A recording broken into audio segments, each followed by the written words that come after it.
Hey everybody, it's day 3 of SEMA, and we're actually here at the MGM Grand Hotel's Avenue Cafe. It's, as I mentioned, day 3, and obviously I'm a little bit hoarse. I've been talking quite a bit, so I'll certainly try my best to enunciate and relay this information as best as I can. So thank you for your patience and understanding. Today we wanted to focus on what makes COBB COBB. And I'm not talking about the people who are, our employees, our customers at headquarters and at our retail locations, but the other people, the independent shops, the tuners, the people who are out there on the ground putting feet to pavement and going out there and tuning cars. So one person that we have is Harvey Epstein. You may know him as the Boost Creep. He's one of the premier tuners in the country, covering all makes and models. Obviously Subaru, Ford, Porsche, you name it. Harvey's probably tuned it or had his hands on it at one point in time. And so, Harvey, thanks for joining us today. And you're so welcome. Yeah, I'm so honored. I love COBB, and so this is really great. I'm really here just to see you guys and talk to you and be a part of the Vegas scene and celebrate cars. This is great. Yeah, well, I mean, you flew in yesterday just to come to the party, and you're literally flying out today. So yeah, I am. You're just here for a day. So again, thanks for making the time for us. And you folks support me. I support you. I love it. Yeah. Well, thanks for breaking bread, having some breakfast with us here. Yeah, thank you. So let's get to it. The Boost Creep. When you think of Boost Creep, that's not necessarily like the most reassuring thing to think of. I'm going to go take my car to the shop and get it tuned by the Boost Creep. Well, Boost Creep's bad, right? Well, yeah. So that'd be like if you had a hospital and you named it like appendectomies or broken bones or something like that. You know what I mean? So why the Boost Creep? Why that name? Well, I was known as a guy named WRX Harvey on the forums, and that was my name. And then I started doing this commercially. I was obsessed, like everybody else out there. I was very obsessed, so I started doing it as a way to have a commercial name. I needed a forum name, and somebody was jokingly saying, "Oh, you should call yourself the Boost Creep." So I worked at a place in Boulder at running their dyno back in '05, and I was just like, oh, I need a screen name that isn't WRX. I need something that's commercial, and I have a separate account, and that way I can be a different person for business. So it started out as that, but I think it grew into something where it's kind of like humbling. I try to stay humble. It's almost like self-flagellation. At least I didn't call myself the broken ringland or the spun bearing, because then nobody would come. But yeah. The Boost Creep, most people don't even know what it is half the time. Oh, they just probably think that you literally are like a creep or something. Yeah. Okay, all right. Yeah. Well, I could see how that would go into that. But, as you mentioned earlier, about being on the forums and in the community and everything, obviously you were in the community before you became a tuner. So why did you choose to become a tuner? What did you do before that? And, have you always been involved in cars? Has it always been sport compacts? Or what was your background before you became a tuner? Yeah, no, my background is muscle cars and carburation and distributors, and I carried around a dwell meter and a set of jets in high school and was just obsessed with it. When I moved to Colorado, my big carburetor wouldn't start in the cold, so I installed fuel injection, and really through playing with a primitive fuel injection system, it was a throttle body injection unit from Holley, I learned about fuel injection a little bit, but not much. I sold that car, and then just playing video games, I actually fell in love with Subarus and the way they handle, just because I realized the simulators were pretty accurate. And Gran Turismo in particular was a very accurate simulator. Oh, yeah. So I loved it, and I fell in love with the cars. And so that's sort of my path, is when I fell in love with those cars, it opened up my world to imports, and that opened up my world to real fuel injection and turbocharging and the science behind it. And I was just obsessed. I pretty much sat around from '01 through '05 and just read Naziok and other forums trying to gather information, and I bought Ecutech's logging software, and they didn't even have commercial tuning software, but I would just log people's cars and try to make sense of what I saw. So it was really kind of ground level stuff, I now realize, but at the time I was just trying to figure it out. I didn't even know that it would be a career. Yeah. Well, and you mentioned that you started with carbureted setups, and then that's how you became, got into fuel-injected setups and learned tuning that way. And you mentioned you were in Colorado. I know I mentioned that earlier, that you're based out of Colorado. So given that and elevation and everything that kind of comes into play, how much of an obstacle is that to overcome as far as making power or, getting those higher numbers that, say, somebody at sea level can easily attain? Well, I feel like since we use a correction factor to make sea-level numbers on dynos, it's not really a challenge. We really are always going to make less power up there than we do down here. But the important part is to realize that the internal combustion engine has two sides of it, and one's pressure and the other's back pressure on the exhaust. So seeing that and realizing what it does to not just an internal combustion engine, but what it does to a compressor attached to the engine, you really get to see, like, what can I make use of? How can I optimize this? And the lack of back pressure is actually a bonus for us in a way, but it's countered by so many negative things: the thin air, the reduced compressor efficiencies, the reduced cooling capacity. A lot of people don't think about how poorly the thinner air cools their radiator, their intercooler. All those are obstacles, but we managed to size things correctly for what our environment is. And maybe when people move to sea level, I might suggest that they change something just to make it fit better down here. We've seen the videos. You post on YouTube whenever you're doing a dyno pull. I mean, I've seen Fiestas, I've seen Porsches. You name it, you're making good power always. So, yeah, it's awesome. Yeah, they're all engines, right? Yeah, I mean, it's just one of those things. If you think of it like an air pump, just like you said, just thinking about making it as efficient as possible. Yeah. And I love it. But I got to say, I know you're going to ask what's my favorite, and of course it's Subaru. Yeah. But recently I've got a new second favorite, and that's the Porsche, which I think of as Subaru's big daddy brother, because they're both boxer engines. They have a very similar power delivery, which I love. I'm a torque nut.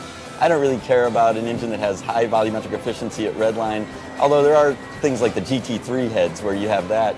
But I just love the way that Porsches and Subarus behave, and I love that the Subaru's kind of a weaker engine. I hate to say it, but it's a little bit weaker than things like LS, Porsche, Honda engines. Those are very robust designs, and if you can really kind of finesse a Subaru into staying alive and making good power, then you're really doing good things. And I attribute that to not caring so much about the final number as a goal, and more about just kind of letting the engine sing its song, making it calibrated, letting it do what it wants to do, and sort of using data to see what it wants to do. Yeah, and I love it.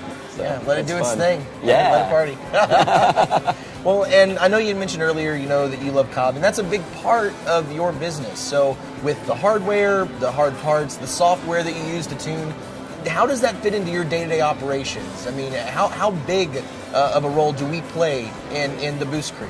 Oh, I'd say you guys have gone from playing a very small role, where, not small, but about half my business and half of it was other makes and stuff and other suites, to, at this point, I literally push away other stuff that isn't COBB. COBB is now 95% of my tuning. Wow. And I think it also plays in because, like, right now, people are excited about new things coming out with the Subaru, particularly flex fuel. Right. But the other thing is, people who know nothing, they can come in the door, and I can, without having to leave the dyno, I can hand them an access port. They have a safe tune for a stock car. Right. They get their feet a little bit wet, and I can tell them, hey, look at these factors on the screen.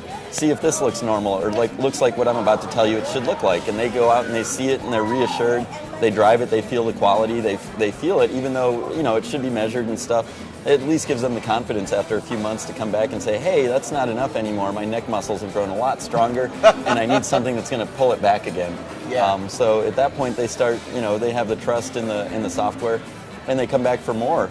And then on my end, the software works so perfectly, I don't like using much else these days. There are some other good software suites, but it's my very favorite, and I particularly love the fact that it's live tuning. I'm very busy, and I really wouldn't want to just sit there and study data logs and then go back and flash and wait for that kind of stuff. So the ability to actually see it real time on a dyno, particularly I use a load-bearing dyno, so all the results are real time. I can hold a car in place at any RPM and any load, and I can see what the difference makes. And I couldn't do that with something where I had to come back in 5 minutes later. I can actually push a button and see the difference, and that's what COBB allows me to do, is to really calibrate the car real time and get it just right. So that's it. Well, hey, man, I love that you love us. We love you, obviously. Yeah. And thanks for making the time for us today. I know you got to go catch a flight, so Sure. We'll let you go on ahead and get to it. But Harvey, thanks again, man. And we're going to head on over to the convention center, where we got another tuner lined up that we'll be interviewing. So we'll see y'all over there. All right, everyone, we're back here at the Convention Center, and we're in Garrett Turbo's booth with TurboSmart's EcoBoost Mustang. It's been about a year since the EcoBoost Mustang has been released, and in that time, some serious progress has been made. I like to say that we're going coyote hunting, because these cars are making great power and really kind of putting stock and even lightly modified 5.0s to shame. Records have been made, records have been broken, and records have been made again. And at the forefront of EcoBoost Mustang tuning is one person in particular, and that gentleman is Adam Brunson. So Adam, thanks for meeting with us here today, man. No problem. Appreciate Thank it. you. Yeah, so about EcoBoost Mustang, I mean, why choose that platform to kind of specialize in? Because, I mean, that's pretty much what you're known for. I mean, I know you do other tuning as well, other platforms and whatnot, but why? You seem to have made a name for yourself in the EcoBoost Mustang community. Yeah, well, the company that I was working for at the time, they were kind of throwing up what kind of car they should be moving forward with, because they kind of already went past all the other cars, the Evos and such. So they had this or the 2015 Plus WRX in mind. So we kind of weighed the pros and cons of each car. This car kind of came on top just because the market wasn't really saturated yet. It's a brand new car. Subaru's been around for a while. This is something that we can get our hands on and make, different products. It's stuff that's not out there yet. So, at the time we didn't really have anybody on staff that could really tune these cars. So I kind of stepped in. I knew tuning for so long that I just kind of stepped in, played with it, and it just caught on.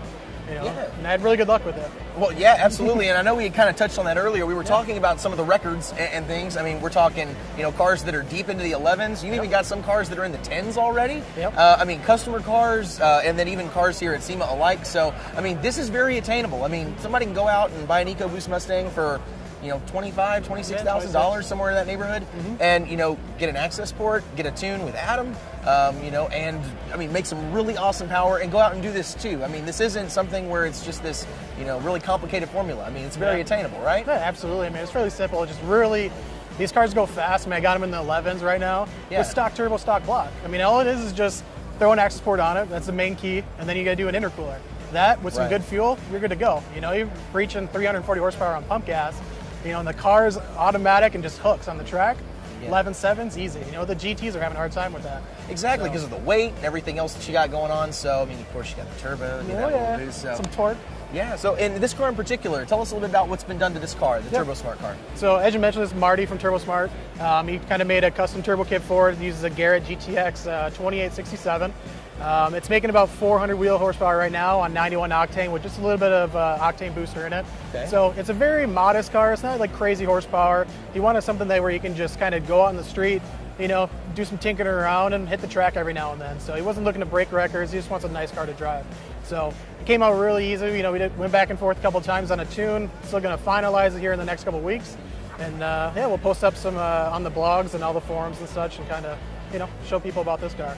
Yeah, and one thing to point out is you mentioned that you kind of wanted something that's a little more docile for the street, and you can do that with the access port, with the map switching. I mean, you can have different levels of power. So, I mean, you can have something to where if you're putting along the road, highway driving, optimized for fuel economy, whenever you're ready to take it to the drag strip, you don't even have to flash a different map. You just go to the different map slot, boom, you're there, and you're on a total kill tune and just go out and run 11s, right? Yeah, I mean, we got this car set up. I have them set up on 3 map slots, so first map slot on the access port is going to be just 91 octane.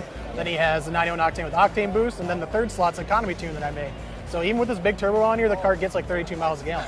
And it's just insane. That's nuts. I mean, to think that you can go and have all that power, but then also like you're having your cake and eating it too. Exactly. Just flicking a switch, and you're ready to go. And to think we've already, just in a year, we've made that kind of progress. So, I mean, next year, SEMA 2016, what are we going to be talking about? 9-second cars, 8-second cars? I mean, do you think that that's feasible, or where else do you think that we can go from here? I mean, I'm working with a couple companies right now. They're doing a lot of big engine builds, big turbos, and even some auxiliary fueling. The factory fueling is good to about like 420. Right. So now they're doing auxiliary fueling. So I'd say next year you're probably looking at high, maybe mid 9-second cars, autos. The manuals have a little bit of time to make up there. Yeah. But I mean, I would say you're going to see more 700, 800 horsepower EcoBoost Mustangs.